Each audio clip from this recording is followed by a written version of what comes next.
Peta keilmuan negeri Arab pada abad ke-19 sampai 20 Masehi bahkan 2 abad sebelumnya, menunjukkan tak hanya didominasi oleh ulama asli Arab atau ulama-ulama Timur Tengah.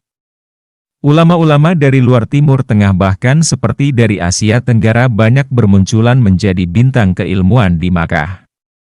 Banyak ulama dari Indonesia, Thailand Selatan, menjadi ulama terkemuka di Makkah. Sebut saja Syekh Muhammad Nawawi Al-Bantani, Syekh Mahfud Termas, Syekh Ahmad Khotib Sambas, Syekh Ahmad Khotib Minangkabau, Syekh Muhtar Atharid, Syekh Daud Al-Fatani, Said Muhsin Al-Musawa dan lain-lain. Di antara nama-nama ulama Indonesia abad 20 yang namanya dicatat dengan tinta emas dalam daftar ulama terkemuka Makkah adalah Syekh Muhammad Yasin Al-Fadani. Nama ini sudah tidak asing lagi bagi para pecinta ilmu baik di Indonesia maupun di mancanegara.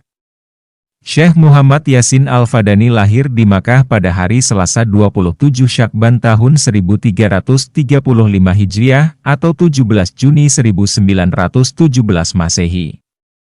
Nisbah Al-Fadani menunjukkan bahwa leluhur beliau berasal dari Padang, Sumatera Barat.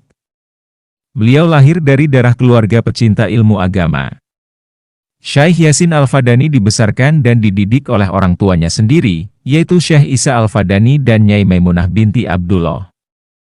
Pendidikan agamanya juga dibimbing oleh ayah dan ibunya yang merupakan penghafal Al-Quran. Di usia 8 tahun, Syekh Yasin Al-Fadani sudah mampu menghafal Al-Quran. Syekh Yasin juga berguru kepada pamannya, Syekh Mahmud Al-Fadani. Beliau belajar dan menghafal beberapa matan kitab dalam bidang ilmu fikih, tauhid, faraid dan mustalah hadis. Tahun 1928, beliau melanjutkan pendidikan ke Madrasah Asy-Syaulatiah Al-Hindiyah selama 7 tahun. Guru-guru beliau selama di Madrasah Asy-Syaulatiah adalah Syekh Muhtar Usman Mahdum, Said Hasan Al-Mazzad dan Said Muhsin bin Ali Al-Musawa, ulama Mekah yang lahir di Palembang. Pada tahun 1935, beliau pindah ke Madrasah Darul Ulum Ad-Diniyah yang didirikan Said Muhsin bin Ali Al-Musawa bersama ulama Nusantara yang berada di Makkah kala itu. Kealiman Syekh Yasin telah diprediksi oleh banyak ulama besar Makkah sejak beliau masih kecil. Salah satunya adalah Syekh Muhtar bin Atharid Al-Jawi Al-Maki, Syekh Muhtar Bogor, seorang ulama besar Makkah yang berasal dari Sunda. Ketika Syekh Yasin masih berusia 13 tahun, Syekh Muhtar Bogor mengijazahkan seluruh sanad keilmuannya kepada Syekh Yasin, yang pada waktu itu belum lulus sekolah. Pemberian ijazah ini terjadi pada akhir bulan Dzulhijjah 1348 Hijriah, bertepatan dengan bulan April 1930. 3 bulan setelah peristiwa ini, Syekh Muhtar Bogor pun meninggal dunia.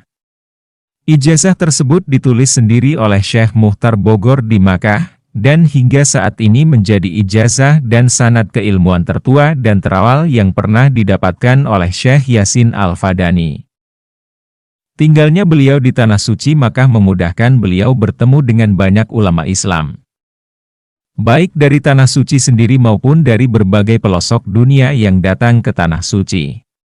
Seperti Syria, Libanon, Palestina, Yaman, Mesir, Maghribi, Irak, Pakistan, Rusia, India, Indonesia dan Malaysia. Sehingga terkumpullah di sisi beliau berbagai macam sanad periwayatan ilmu dan hadis. Sehingga sepanjang perjalanan studinya, beliau berguru lebih dari 700 orang guru yang beliau catat dalam berbagai karya literaturnya yang berkaitan dengan ilmu sanad.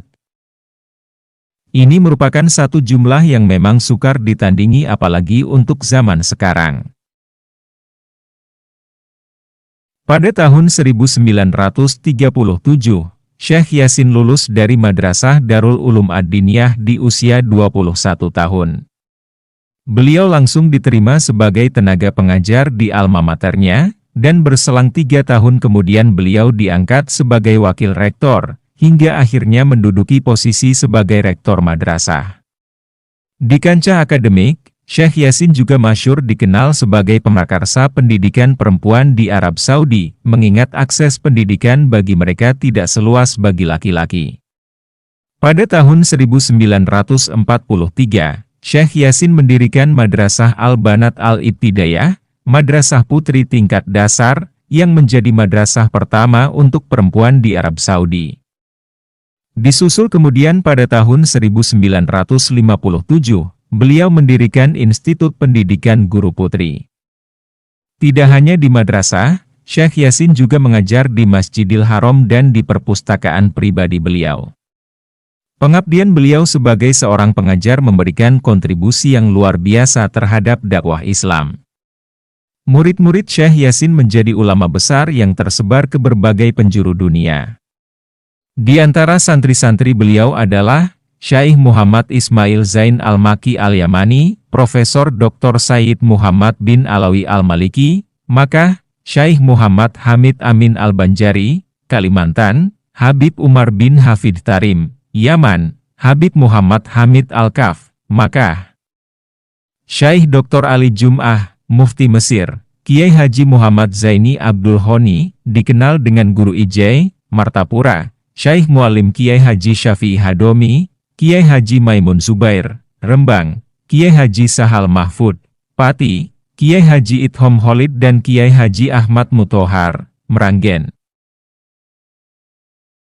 Begitu giatnya Syekh Yasin Al-Fadani menuntut ilmu sampai-sampai hampir lupa menikah. Padahal, saat itu usianya sudah mau menginjak kepala 4. Ini lantas menjadi pikiran orang tuanya dan juga para rekan sejawat. Demikian pula, tidak sedikit kalangan elit terpelajar Haromain yang berkeinginan menjadikannya menantu lantaran besarnya nama baik yang melekat pada diri Syekh Yasin. Oleh karena tidak kunjung juga mendapatkan ketegasan dari anaknya itu, maka orang tua Syekh Yasin mendesak. Maka menikahlah Syekh Yasin tepat ketika usianya 40 tahun. Dari pernikahannya ini beliau dikaruniai 4 orang putra, yaitu Muhammad Nur Arafah Yasin Al-Fadani, Fahad Yasin Al-Fadani, Rida Yasin Al-Fadani, dan Nizar Yasin Al-Fadani.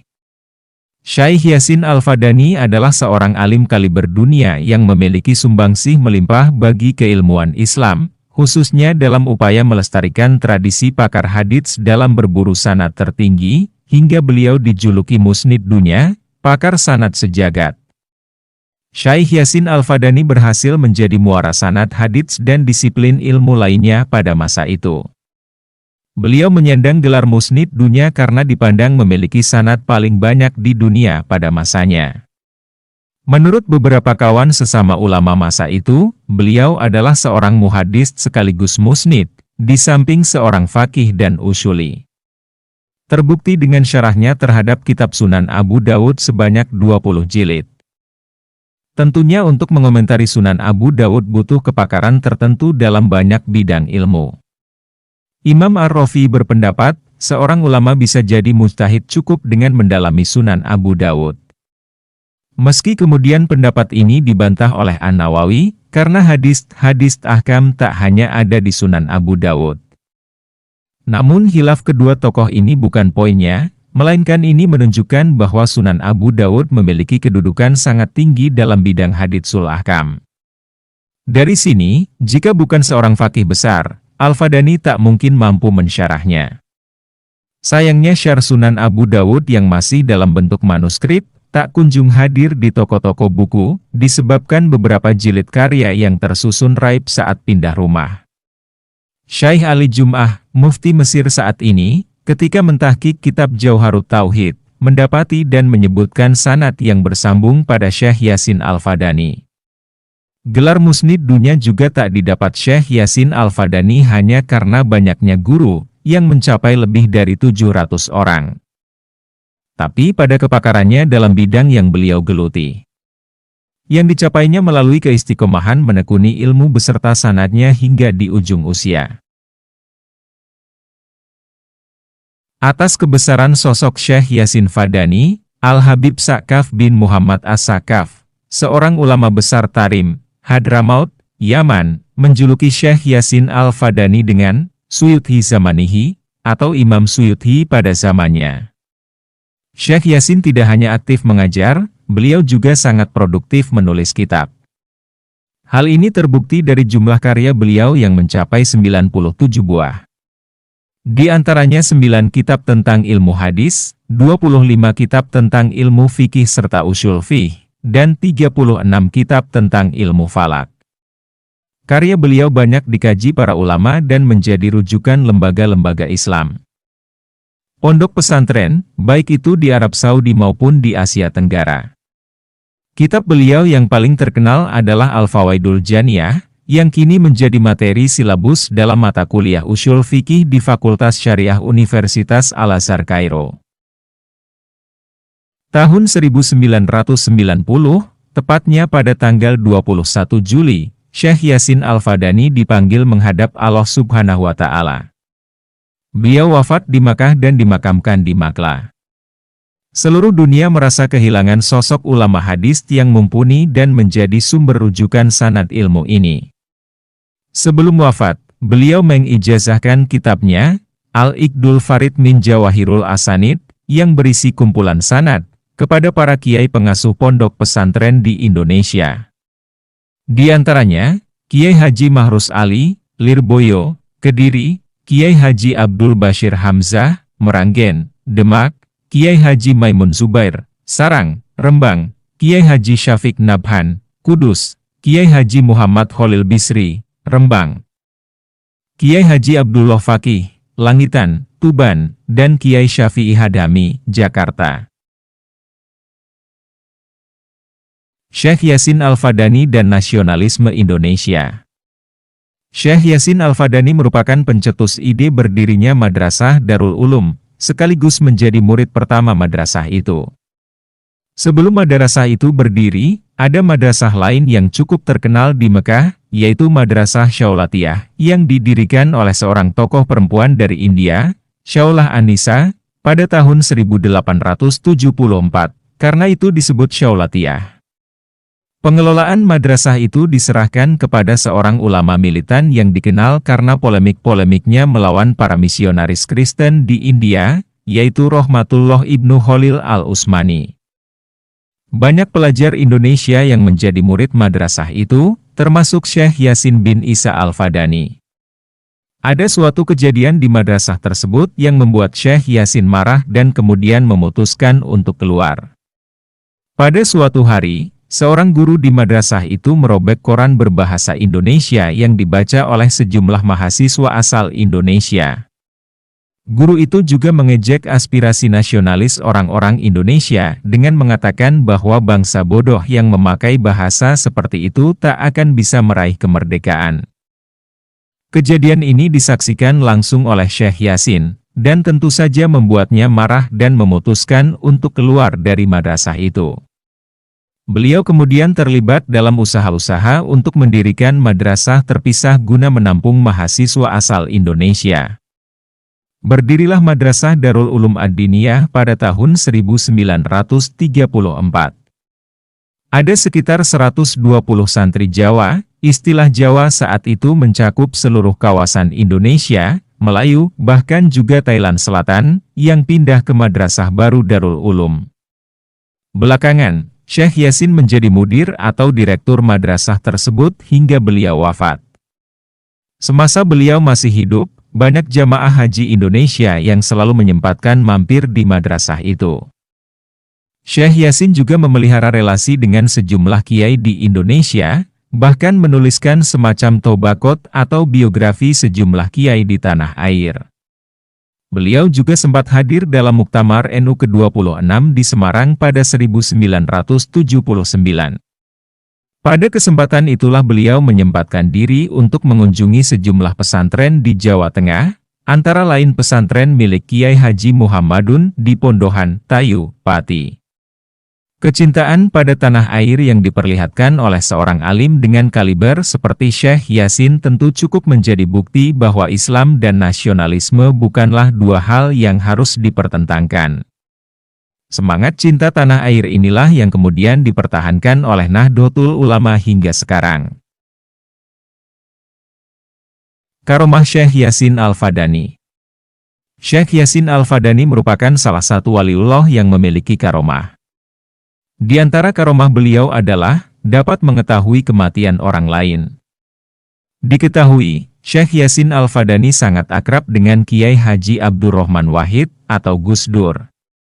Syekh Yasin Al-Fadani dan Gus Dur diyakini sebagai wali yang mempunyai karomah dan kesaktian yang luar biasa. Dalam satu kunjungan ke Arab Saudi, Gus Dur menyempatkan diri singgah ke kediaman Syekh Yasin Al-Fadani. Dalam pertemuan tersebut, Gus Dur mendapat penghormatan luar biasa meskipun usianya lebih muda.